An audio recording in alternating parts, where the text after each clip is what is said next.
Today I'm making Funfetti almond bars. First in a bowl I have 1½ sticks of softened butter. Next I'm going to add 2/3 of a cup of sugar.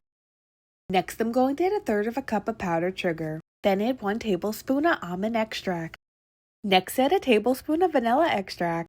Mix that up until it's light and fluffy. Next add 1½ cups of flour. Then 1/2 cup of rainbow sprinkles.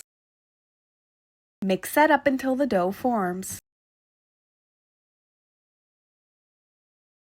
Then I press the dough into a greased 8-inch cake pan, and then I'm going to sprinkle some more rainbow sprinkles and some sliced almonds on top, and then bake this at 350 for 30 minutes.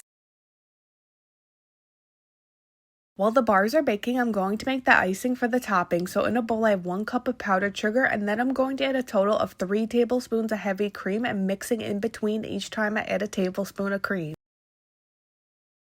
Once the bars are done and cooled, I cut them into pieces, and then I added the icing into a plastic bag, and now I'm going to drizzle the icing on each one.